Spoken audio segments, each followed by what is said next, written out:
Hello friends, welcome to my YouTube channel at maths magic tuition classes. तो last video में हमने देखा था exercise 2.2 chapter 2 polynomial standard 10th का to find the roots zeros of a polynomial, यानी कि हमने जीरोस के बारे में डिस्कस किया था कि एक पॉलिनोमियल के जीरोस क्या होते हैं। तो आज हम उसी का सेकंड क्वेश्चन सॉल्व करेंगे 10th स्टैंडर्ड का चैप्टर 2 पॉलिनोमियल्स एक्सरसाइज 2.2, जिसमें हमको to find a quadratic polynomial, हमको एक क्वाड्रेटिक पॉलिनोमियल बनाना है कि क्वाड्रेटिक पॉलिनोमियल कैसी होती है, जिसमें हमको सम ऑफ जीरोस, जो उसके जो दो जीरो होंगे वो हमको पता नहीं है जीरोस क्या है, बट जो जीरोस होंगे उसके दोनों, अगर उन दोनों को सम करेंगे तो उन दोनों का जो सम आएगा यानी प्लस करेंगे वो आएगा 1/4। और सेकंड हमको गिवन है कि अगर उन दोनों को सम को अगर आप प्रोडक्ट यानी मल्टीप्लाई करोगे तो मल्टीप्लाई करने पे आंसर आएगा, मीन्स जो जिसको हम प्रोडक्ट कहते हैं, तो अगर हम किसी नंबर को मल्टीप्लाई करते हैं उसका जो आंसर आता है उसको हम क्या बोलते हैं, प्रोडक्ट। प्रोडक्ट जो है दैट इज -1 है, तो उसका क्वाड्रेटिक पॉलिनोमियल क्या होगा। तो आज हम मैथ्स मैजिक ट्यूशन क्लासेस के इस यूट्यूब चैनल पे इस क्वेश्चन को सॉल्व करेंगे और बहुत ईजी वे में सॉल्व करेंगे, और आई होप कि आपको ये समझ में आए। Okay, thank you. तो हम शुरू करते हैं to find a quadratic polynomial. पहला अब ये समझ लो क्वाड्रेटिक पॉलिनोमियल की ऑफिशियल फॉर्म क्या होती है। ऑफिशियल फॉर्म होती है ax² plus bx plus c, where x is a variable और सिंगल वेरिएबल होता है क्वाड्रेटिक पॉलिनोमियल में, and a b c they are the real numbers, यानी हम बोल सकते हैं a b c are the members of real number और a b c are belongs to real numbers, यानी कि कोई भी नंबर हो सकते हैं, plus minus any kind of number they are. तो हमको उनका दिया हुआ है, देखो सम ऑफ जीरोस, तो हम फाइंड करते हैं। तो हम लिख देते हैं वापस सम ऑफ जीरोस ये बिलोंग करता है -b/a को, इसको बिलोंग करता है -b/a को, यानी जो 1/4 वैल्यू है किसकी वैल्यू हुई, -b/4 की, यानी -b/a की वैल्यू हो गई, सॉरी -b/a की वैल्यू हो गई 1/4। फिर हमको पता है प्रोडक्ट ऑफ जीरोस, क्वेश्चन के हिसाब से हम चल रहे हैं, प्रोडक्ट ऑफ जीरोस। तो अगर हम प्रोडक्ट ऑफ जीरोस की अगर बात करें तो वो होता है c/a, ये आपको पता होना चाहिए।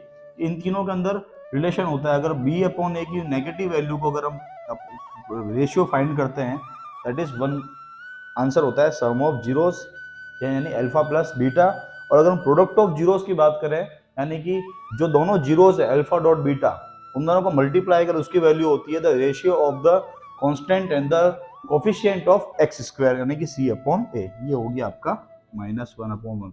अब देखो इसका डिनोमिनेटर कुछ भी नहीं है, मींस इसका डिनोमिनेटर क्या हुआ, 1। जिसका भी डिनोमिनेटर कुछ भी नहीं होता है मींस उसका डिनोमिनेटर होता है 1, ये आपको पता ही है। अगर आप कंपेयर करो दोनों में, तो here value of a is 4 and here the value of a is 1, then if we multiply it by 4/4 because here denominator is 4, so to get the find the LCM और the same denominator, LCM के लिए या same denominator की अगर हम बात करें, तो अगर हम इसको 4/4 से मल्टीप्लाई कर दें तो यहाँ पर आ जाएगा आपका 4 × 4 और अपॉन वापस 4 × 4 और माइनस।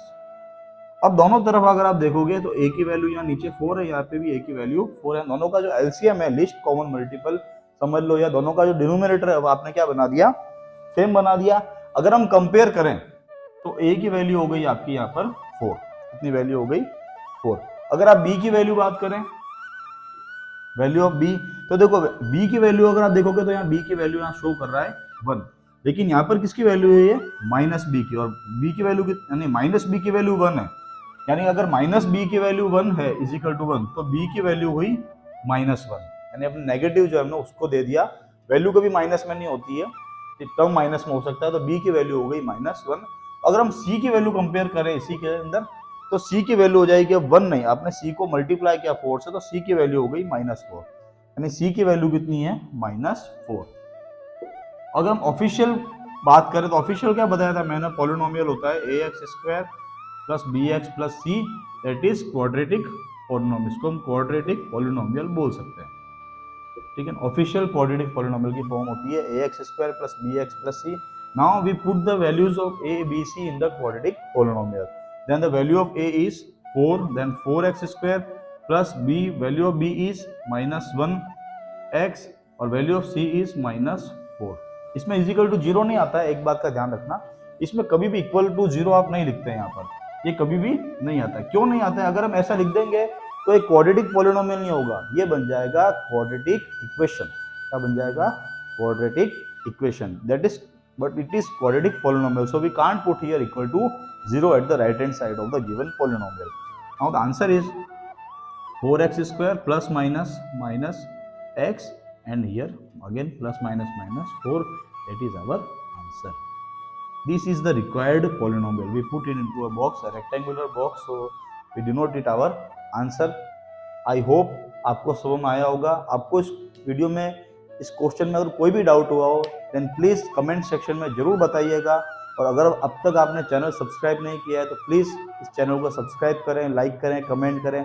और जो भी आपके 10th और जो स्टूडेंट है, जो इस स्टैंडर्ड से बिलोंग करते हैं, उनको ज़रूर बताएं कि maths magic tuition classes channel को सब्सक्राइब करें और इससे वीडियो देखकर पढ़ाई करें।